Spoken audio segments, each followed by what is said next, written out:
This is a lecture on miscarriage given in February 2021 by me, Dr. Caroline Prentice. The first thing I want to discuss are the terms that we use regarding miscarriage. So firstly, an intrauterine pregnancy or intrauterine pregnancy of uncertain viability. So we know it's in the right place, but we haven't quite determined whether or not it's miscarriage. Threatened miscarriage can be used when there's symptoms of miscarriage, so heavy bleeding, passing clots, or we can see a haematoma next to the sac on the scan, but where there's still a fetal heartbeat present and the cervix is closed. An inevitable miscarriage occurs when there may still be a heartbeat present, but the cervix is open, indicating that the pregnancy will unfortunately be passed. Missed miscarriage is something that can be diagnosed at any point, but often at the 12-week scan, where a woman has not had any particular pain or bleeding, but unfortunately the pregnancy has not developed. A septic miscarriage is where you can either have a sac or mixed tissues that are with signs of uterine infection. This needs to be managed generally surgically to treat the infection. RPOC refers to retained products of conception, and that is mixed tissues where there's no obvious sac or fetal pole seen, and this can only be confirmed after a pregnancy has been identified within the uterus. An anembryonic pregnancy is one where only a gestation sac forms. There's no obvious fetal pole or yolk sac within it. This used to be referred to as a blighted ovum, but an anembryonic pregnancy is more technically correct. So I wanted to talk a little bit about statistics. It's important to understand that we in early pregnancy will see quite a skewed perspective because we're not seeing all of the healthy pregnancies that don't miscarry. So it can seem like it's very, very common. But in fact, it is quite common. So about 1 in 4 pregnancies will end in miscarriage, and about slightly less, so 1 in 5 if they knew their pregnancy status. So there'll be some women who might have a period that's a little bit late, it's a little bit heavier than they were expecting, and some of those women will have been pregnant and miscarried but not known about it, and that's where the discrepancy in numbers come. It's much more unusual to have a miscarriage after 12 weeks. So that's the classic, people waiting for the 12-week scan before they let everyone know. And the risk of miscarriage is only 1 to 2% once you've reached that 12-week mark. But that is on the understanding that they've had a viable 12-week scan. And sadly, about 1 in 100 women will go on to have recurrent miscarriage. Although 2 miscarriages is recurrent, we wouldn't actually define it as recurrent until you've had 3 in a row. And then we would be able to refer them to recurrent miscarriage clinic to look for causes. And age makes a difference. So it's generally the older you get, the more common a miscarriage will be. So if you're under 30, the background risk is only about 1 in 10. Between the ages of 35 and 39, that goes up to 2 in 10. And then once you're over 45, it's about a 50% chance of miscarriage. This is because the eggs themselves will accumulate, the genetic material deteriorates with age, so they accumulate errors, and then there's a higher chance of the embryo that's formed then being containing these errors and not going on to be a successful pregnancy.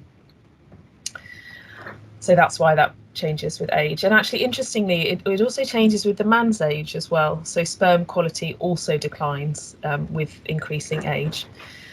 So if you've got a partner who is older as well, then you will also find that the risk of miscarriage goes up where the male partner's older. So it's not just about the woman's age.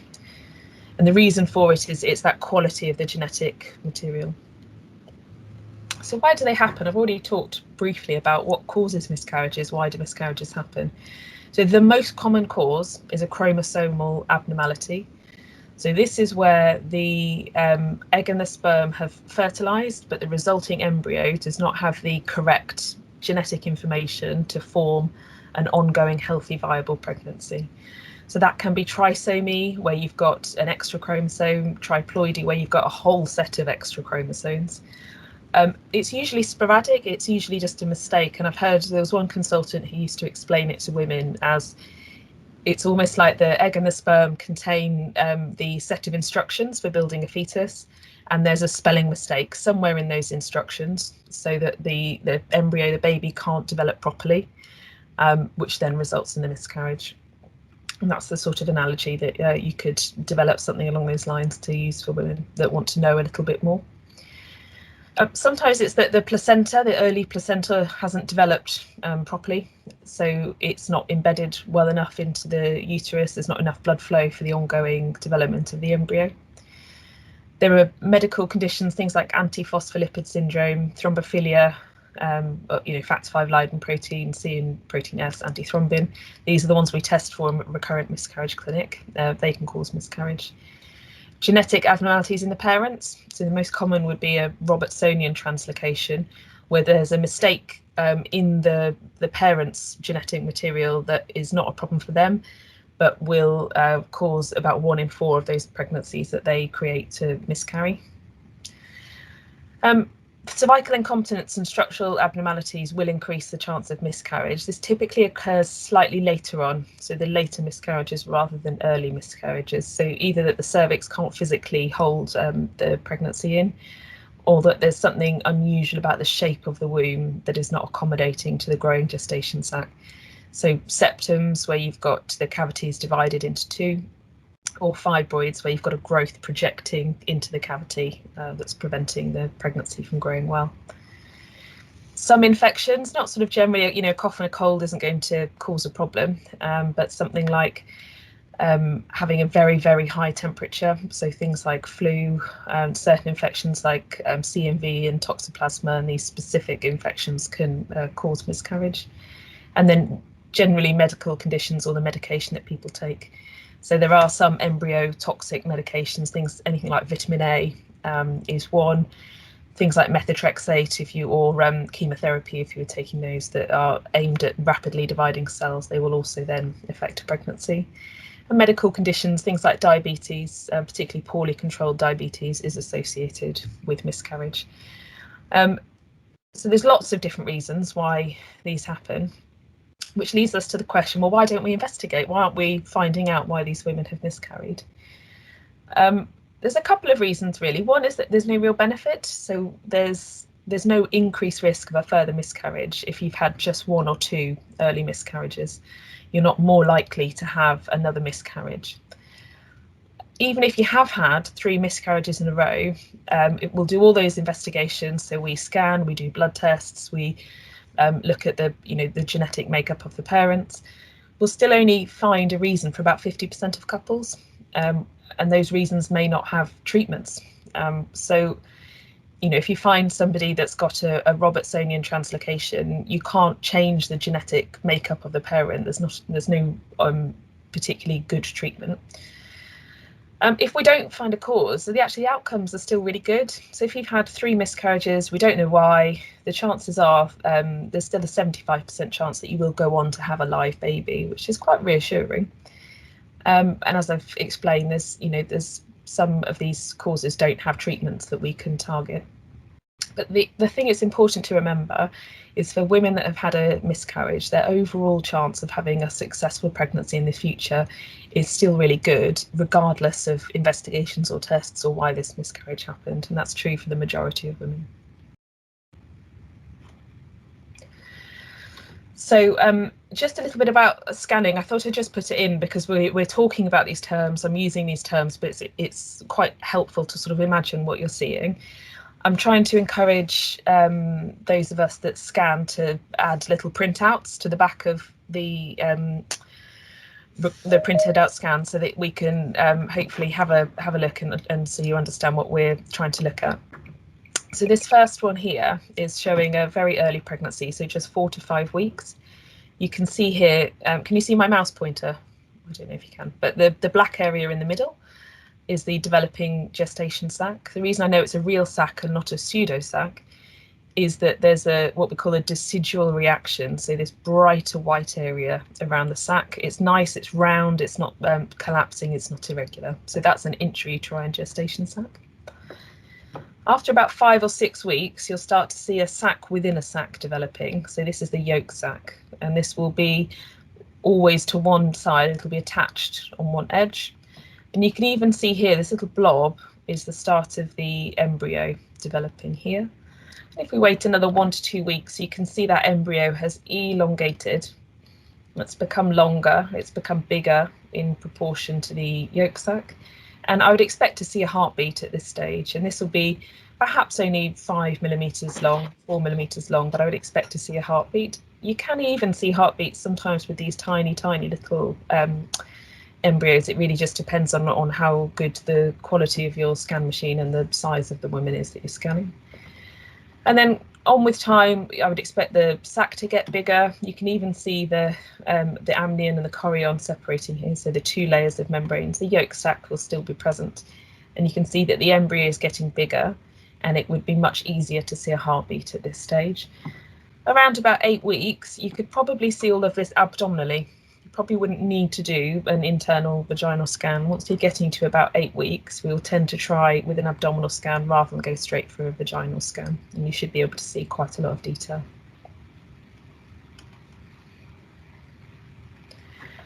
So how do we diagnose miscarriage? There's a couple of ways. So we can either diagnose it clinically. So if a woman is seen as an emergency, she's bleeding heavily, and then she passes pregnancy tissue, that is diagnostic of a miscarriage. So we've seen pregnancy tissue and we can confirm this with the lab.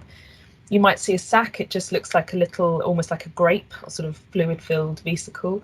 You might even see a fetus, depending on the gestational age. They're typically sort of white or yellow in colour and may have, as you get in advanced gestations, may have recognisable features such as eye buds, limb buds.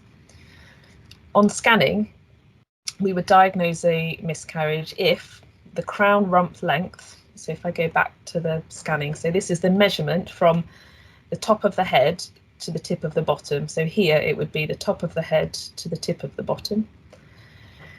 If it's more than 7 millimeters and you can't see a heartbeat on a transvaginal scan, you can diagnose miscarriage based on those features. If it's 7 millimeters, if there was a heartbeat, you would see it. As I've said, sometimes you just get the sac in a missed miscarriage, you don't get the fetal pole at all. So if you've got a very enlarged sac, so more than 25 millimeters mean sac diameter, and there's nothing inside it at all, that's enough to diagnose miscarriage as well.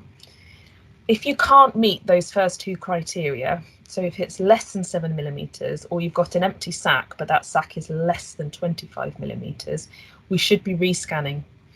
The reason we're doing that is to allow time, if it was a viable pregnancy, within that week or 14 days, there should be time for growth, you should see development, you should see a bigger fetus with a heartbeat on your next scan. It's worth noting that with the vaginal scan, you could probably rescan in about 7 days. If you leave it 14 days, you're more likely to get a firm diagnosis, because you may find after a week you've still got somebody they had an empty sac, now they've got a yolk sac and a fetal pole, but you still can't see a heartbeat. So leaving it 2 weeks is better, but it's obviously quite distressing for the patient to have to wait 2 weeks. So you're trying to balance those 2 things. The sonographers here will often guide you in the right direction as to whether a week or 2 weeks would be fine. We should really be considering and offering a second opinion as well. So if somebody's come and they've got a crown rump length of 12 millimeters, but they're just not ready to accept it, not ready to believe, we should offer them a second opinion. So somebody else scanning, or if available, somebody else to come into the room and just confirm what we're looking at. And quite often, if there is someone else around, we'll just get them to come in and double check. And the reason we've got these strict criteria is we don't want to misdiagnose. So I don't want to tell someone you've had a miscarriage when actually they've got a viable pregnancy, because it's very distressing, but also you may then offer surgery or offer medicines and accidentally terminate a pregnancy against the woman's wishes. So that's why we have these strict criteria. Sometimes you may scan them and think I know this is a miscarriage, there's other features that are worrying, and it's okay to sort of give a level of optimism, but we need to tell the patient that it's not confirmed until we've done that second scan. So when you're assessing someone with miscarriage or suspected miscarriage, we do a urine pregnancy test, observations, and abdominal examination. We may or may not do a speculum. We would do an ultrasound scan, a full blood count at group and save, especially if they're bleeding heavily. A note about BHG, it's not helpful. for if you've got a confirmed intrauterine pregnancy. So it's useful if we're treating them as a PUL, so maybe they've already miscarried, they've just got an empty uterus on scan, and we need to know, was this a miscarriage, what's going on? So it's useful in that situation where we're treating them as a PUL. It's not useful to monitor how well a pregnancy is developing if you've already seen an intrauterine pregnancy. So we should reserve it mainly for ectopic, PUL and molar. A progesterone of less than 10 is quite interesting. So some units will use this, and we don't particularly hear it's something that I'm interested in looking at. But say you've got a woman who has come in saying, I think I've had a miscarriage, I think I've passed a sac. We scan, there's no sac there. We think, yep, it's probably a miscarriage, but we're going to treat you as a PUL. Some units, if on that first blood test, regardless of the beta HCG, if the progesterone is less than 10, with that history, it does strongly suggest a miscarriage. But that's not in our guideline. I've just included it out of interest. And sometimes you might hear us saying, oh, but look at the progesterone, and we're sort of taking extra information from that. So coming on to the management, so we can have conservative management, which is just awaiting for the spontaneous loss and passage of the pregnancy tissues or the sac. Medical management, where we give misoprostol, which induces cramps and then the passing of the pregnancy tissue. It can require more than one dose. And then surgical, so we take them for a small anaesthetic, an operation where we dilate the cervix up, use a plastic suction instrument under suction with or without ultrasound guidance to empty the tissues from the uterus.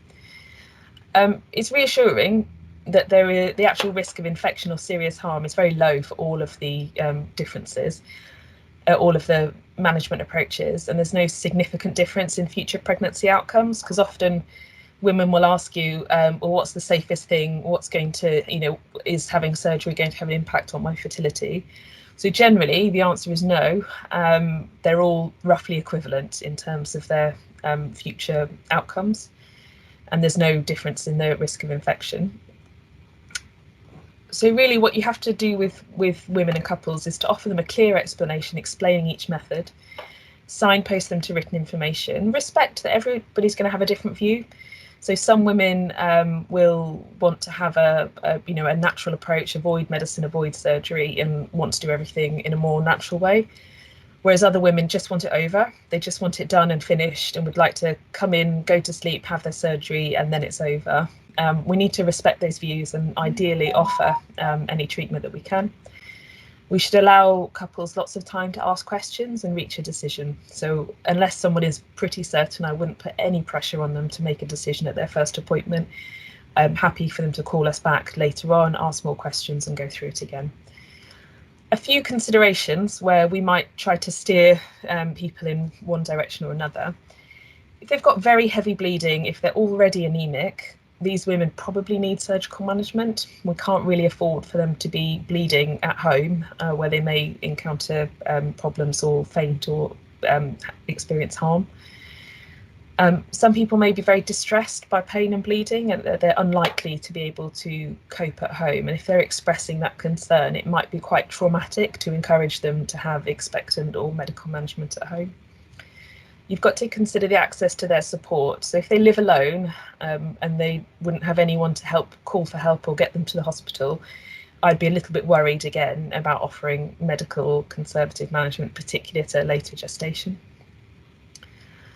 Having lots of uterine instrumentation. So if they've already had a couple of surgical terminations of pregnancy or previous surgical evacuations of miscarriage, although I wouldn't say you mustn't have surgery, I would want to counsel them a bit more carefully about the risk of scarring the inside of the uterus and of risking placental issues later on. So things like an abnormally invasive placenta where the placenta gets stuck during pregnancy. The more times you've had surgery to your womb, the higher the risk of that happening. As we come towards advanced gestation, so 10, 11, 12 weeks, it's a little bit more complicated. The risks of bleeding are higher. The surgery is a little bit more complex, and it's worth seeking a senior opinion. So asking one of the consultants or one of the registrars just to lend an opinion and think, is this someone that we could discuss with our obstetric colleagues about having a medical management in the hospital, or could we arrange for them to be in one of our side rooms where it's perhaps slightly safer. And that's what we would do for medical terminations for medical reasons. So if somebody has an abnormality and they're having a termination for that reason, under the obstetric team, we would certainly do it as an inpatient after 12 weeks. So follow-up, if women that have had a miscarriage, we should think about doing a urine pregnancy test in 2 to 3 weeks. There's quite a few different reasons for doing this. So a positive test would indicate that there's still some developing pregnancy tissue, that there's active tissue there. And that could be for a few different reasons. So it may be that whatever management we've done has failed and there is still some non-viable but slow growing pregnancy tissue.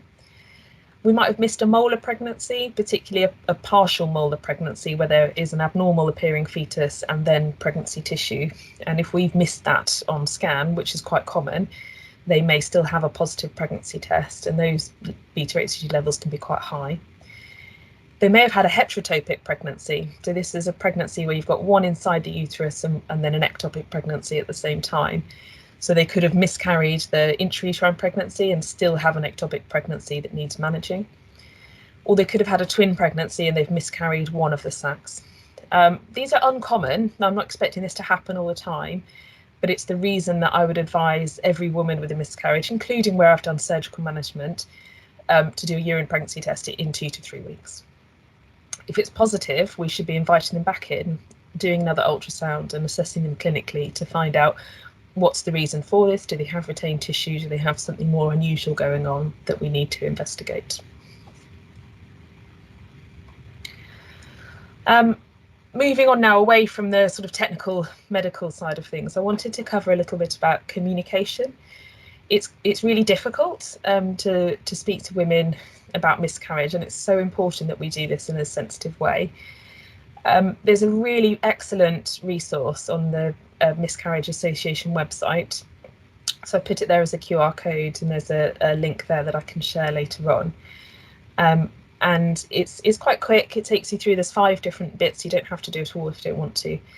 But it just talks about women's experiences of miscarriage and how, as clinicians and doctors and nurses, we can be better at speaking to women to try and minimise the trauma that some women will sadly experience from miscarriage. I'm just going to cover, I'm not pretending to do the whole thing, I'm just going to cover a few of the salient points. So the top tips, I've done the learning resource, and actually it's important to be aware that you might encounter women with a range of emotions. So probably the most common thing we see is people are sad. You know, they wanted to be pregnant, they were excited to be pregnant, they've lost that pregnancy, they've lost that baby. Some women seem absolutely devastated. You know, they may have been trying for a long time, they may have had fertility treatment, they may be, you know, completely devastated at the loss of their baby. We will also see women that are relieved. You know, a few women are coming to us because BPAS couldn't see them any sooner. They may have been actually planning to have a termination of pregnancy, and they may be completely relieved that they don't have to go through a termination because they've miscarried. And some people maybe aren't that bothered. They're just not too fussed one way or the other. And all of this is fine. It doesn't really matter what they feel, but we need to notice that emotion and then to reflect it back in our discussions. So if someone is completely relieved that they have had a miscarriage, what we don't want to do is to then, oh, I'm so sorry, you know, how dreadful for you, and to sort of make them almost feel bad that they were going to have a termination by framing this as a really negative experience for them. So it's important to reflect their range of emotion. If they're devastated, let them be devastated. You know, I'm so sorry, I'm really sorry this has happened to you. Reflect the language that the woman or the couple are using. So if they're saying, has my baby died, don't then say to them, you've lost this pregnancy, it's just a sac. You can see how that would minimise their experience of miscarriage and minimise the grief that they're feeling. So use the language that they're using, try to listen. And if you're not sure, you can ask them, you know, what term do you want me to use? What's more, you know, what would you like me to say? Take your time, go really slowly, try not to rush people. Stop and answer their questions. They may seem really silly, they may be really obvious, but if someone doesn't know anything or doesn't know anyone that's had a miscarriage, they may, you know, not understand. So let them go slowly. Give them time. So if they don't know what they want to do, if they need to make a decision, give them time to do that. Acknowledge how they're feeling. So acknowledge their loss. I'm so sorry this has happened, if that's appropriate. Acknowledge that not knowing is really difficult. So I can see it must be really hard not to know why this miscarriage has happened. Or if they're having one scan and they're coming back for another, I can appreciate this is going to be a really difficult time for you over the next few weeks whilst you wait for your second scan.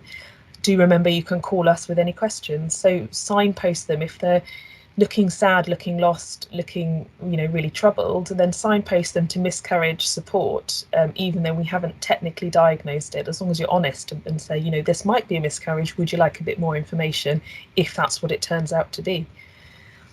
Just listen to their story, listen to how they're feeling. Lots of women don't need treatment for miscarriage. The treatment is the way that we talk to them, the way that we listen to their story. Remember that some women, they've lost a baby, and actually think, how can you help them grieve? How can you help them have that memory? So often I ask, would you like a picture? If I've scanned and I've seen, yes, the baby doesn't have a heartbeat, but it might still be their baby to them, and I do always offer them a picture, just a small printout. It may be the only physical memory they have of that pregnancy, and it's important for some women. So think about the holistic care that we can offer. Talk to them about, do you want me to explain what we can do with pregnancy tissues, or the remains of your baby, and offer them these choices to try and commemorate their grief, if that's what they want you to do. Some things that I would definitely avoid saying would be ERPC. So that's what we used to call surgical management of miscarriage, evacuation of retained products of conception. It's very technical. It doesn't really mean anything to most patients. So they've suggested avoiding that completely. Products of conception, I mean, it's a slightly odd term anyway. We use it to encompass placental tissue, the gestation sac, the embryo, whatever it is. But it's, if they refer to it as the pregnancy or a pregnancy or the baby, then it's fine to refer to it as the baby and the tissues of the placenta, because that's what it is, and it's a more understandable term.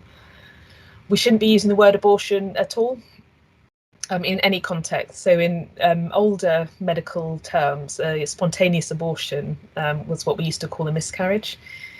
Abortion in general common usage has now more come to mean a termination of pregnancy, but I would stick to using those terms. So a termination of pregnancy could happen for any reason, and it's just the end of a pregnancy. It may be for medical reasons, for social or personal reasons, but I would stick to using a termination of pregnancy, defined as either medical or surgical, and a miscarriage for everything else, and wouldn't use the word abortion at all.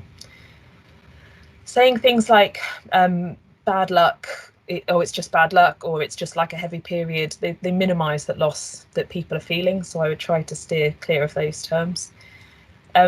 Blighted ovum is again dated, it's not technically correct, and it puts a lot of the blame on the woman, on it being, you've just got bad eggs, you might have more bad eggs, or blighted ovums. It's not a helpful term.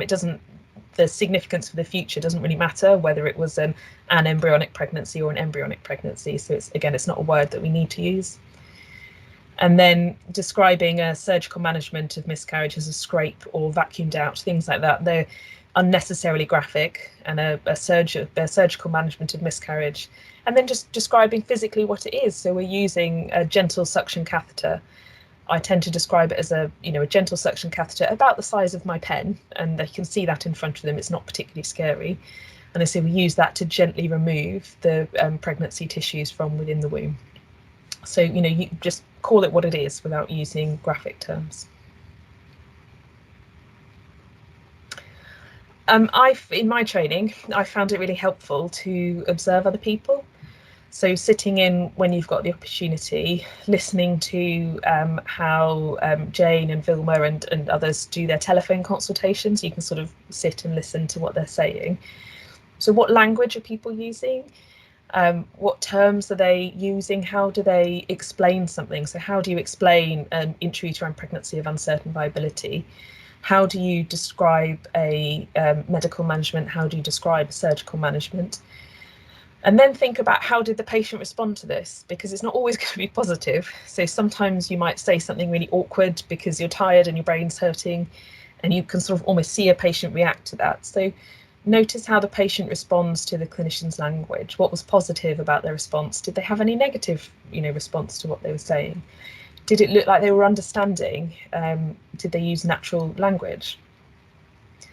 Think about how you show empathy and active listening. So if you're sort of sitting back, arms folded, looking at your watch, you might be going, yes, I'm really sad, that's really sorry, but you're not really showing that. So how do you demonstrate your empathy for that person's situation and show that you're active listening? So making eye contact, leaning in, not typing necessarily as they talk, not writing as they talk, not shuffling papers. So how are you showing someone that you're really empathetic and you're really listening to what they're saying?